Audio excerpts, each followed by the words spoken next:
بسم اللہ الرحمن الرحیم۔ السلام علیکم۔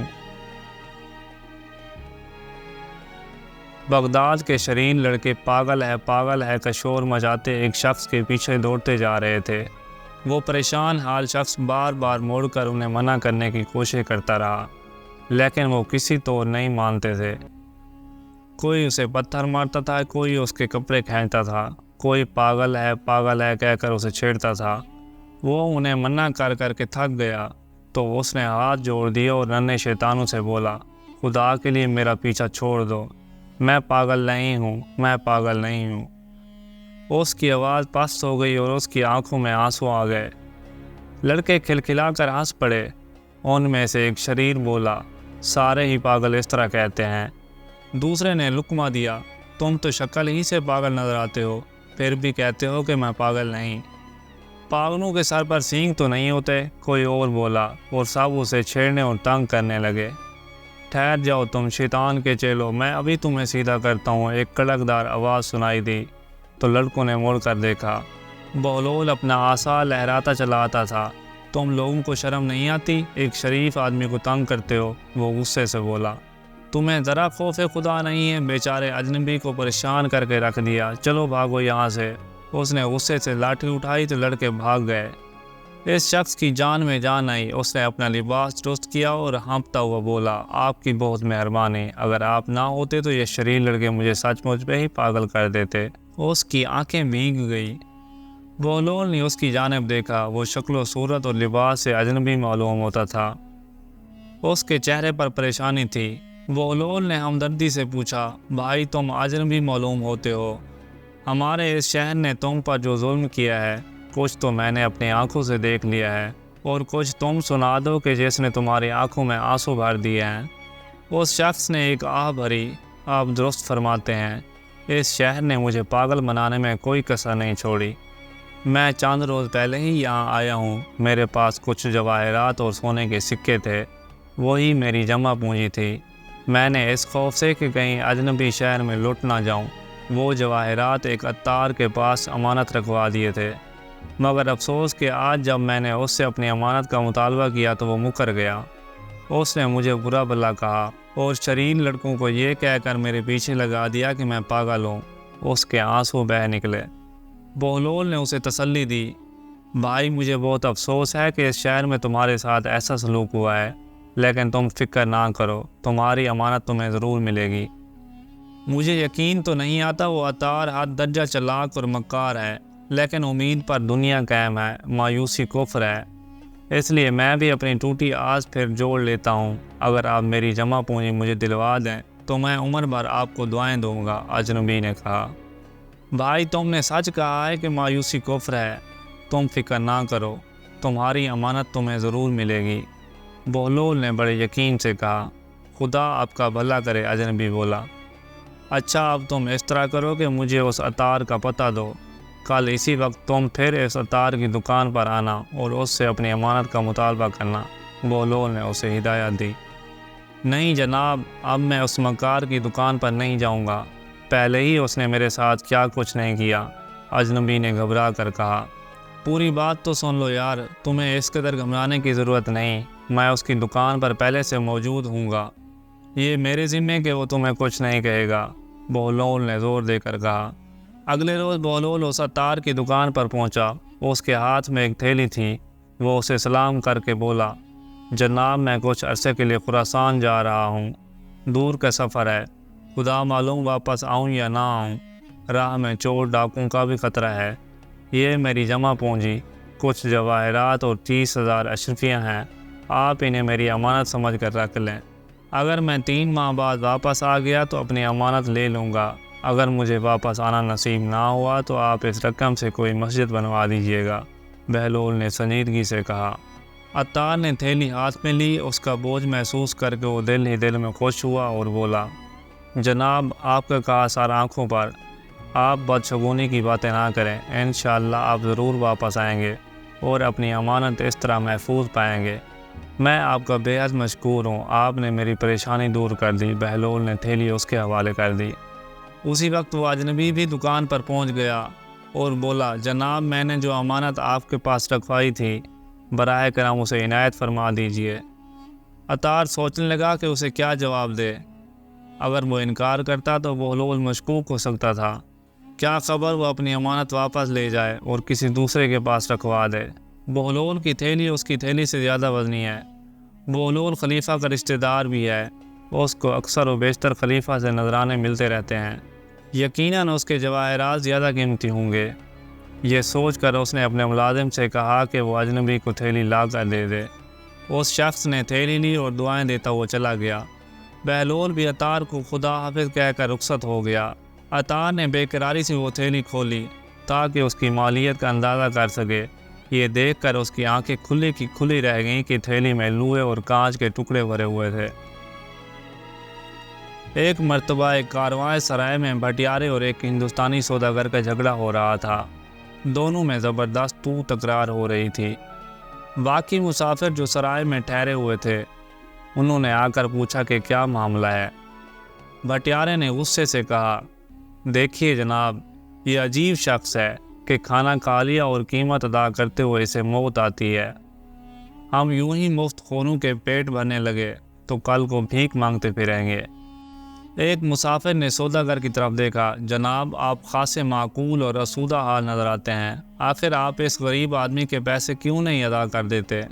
قبلہ میں تو پیسے دینے کے لیے تیار ہوں، بلکہ میں نے تو اس کے ساتھ یہ بھلائی کی ہے کہ اسے پچھلے کھانے کے پیسے بھی ادا کرنا چاہتا ہوں جو میں اتفاقاً بھول گیا تھا، لیکن یہ کچھ اور ہی حساب بتا رہا ہے۔ یوں لگتا ہے جیسے سارے ہی مسافروں کے کھانے کی قیمت یہ مجھ سے وصول کرنا چاہتا ہے۔ سوداگر نے اپنا موقف بیان کیا۔ بھلائی کس بات کی؟ بھٹیارا غصے سے بولا، ایک تو پہلے رقم ہی ادا نہیں کی، اسی کا مجھ پر احسان جتاتے ہو۔ کھانا کھایا ہے تو قیمت بھی ادا کرو اور خام خواہ جھگڑا نہ بڑھاؤ۔ تکرار بڑھی تو کوئی قصبے کے مقدم کو بھی بلا لایا۔ اس نے دونوں سے تمام واقعہ بیان کرنے کو کہا۔ سوداگر بولا، جناب معاملہ یہ ہے کہ پچھلے سال بھی میں اس سرائے میں ٹھہرا تھا۔ میں نے کھانے میں ایک مرغی اور چند انڈے کھائے تھے، مگر جلدی میں ہونے کی وجہ سے اس کی قیمت ادا نہیں کر سکا۔ میں نے سوچا کہ اگلے سال ادا کر دوں گا۔ اب میں نے اس سے اس کھانے کا حساب پوچھا تو 1000 دینار مانگتا ہے۔ آپ ہی انصاف سے بتائیے کہ کیا ایک مرغی اور چند انڈوں کی قیمت 1000 دینار ہوتی ہے؟ مقدم نے بھٹیارے سے کہا، کیوں صاحب، آپ اس سلسلے میں کیا کہتے ہیں؟ بھٹیارے نے گلا صاف کیا اور بولا، جناب اعلیٰ، ابھی تو میں نے بڑی فیاضی سے کام لیا ہے کہ کہیں کوئی گڑبڑ نہ ہو اور میں کسی کا دیندار نہ بنوں۔ آپ ذرا انصاف سے غور فرمائیں کہ ان حضرات نے پچھلے سال بڑے مزے سے ایک مرغی اور 6 انڈے ڈٹ کر کھائے تھے۔ اب اگر وہ مرغی زندہ ہوتی اور میں وہی 6 انڈے اس کے نیچے رکھ دیتا تو ان میں سے چوزے نکل آتے، وہ چوزے بڑے ہو کر انڈے دیتے تو میں ان سے بھی چوزے نکلواتا۔ آپ عقل مند ہیں، خود ہی حساب لگا لیں کہ ایک سال میں وہ مرغی اور 6 انڈے 1000 مرغیوں اور چوزوں میں بدل جاتے۔ یہ سارا منافع محض اسی وجہ سے میرے ہاتھوں سے نکل گیا کہ ان حضرات نے وہ مرغی اور انڈے کھا لیے تھے۔ اب میں نے اسی حساب سے قیمت صرف 1000 دینار لگائی ہے تو انہیں ادا کرتے ہوئے تکلیف ہوتی ہے اور مجھ سے جھگڑا کرنے پر تل گئے ہیں۔ مقدم بھٹیارے کا دوست تھا، اس لیے اس نے فیصلہ بھٹیارے کے حق میں دے دیا اور اسے حکم دیا کہ وہ بھٹیارے کو 1000 دینار ادا کرے۔ سوداگر بیچارہ بہت پریشان تھا کہ اتنی رقم کہاں سے ادا کرے کہ مسافروں میں سے ایک شخص بولا، حضرات، اگر کوئی مجھے ایک تیز رفتار سواری مہیا کر دے تو میں ابھی بغداد سے قاضی کو لے کر آتا ہوں، پھر وہ جو فیصلہ کر دے اسے مان لیا جائے۔ باقی مسافروں نے اس کی حمایت کی۔ سوداگر بولا، بھائی آپ میرا خچر لے جائیں، یہ بہت تیز رفتار ہے اور خدا کے لیے قاضی صاحب کو لے کر آئیں۔ یہ قصبہ تو اندھیر نگری ہے، میں اتنی رقم اس کو ادا کر دوں تو کیا خود بھیک مانگ کر اپنے ملک واپس جاؤں؟ خدا آپ کا بھلا کرے، میری مدد کیجیے۔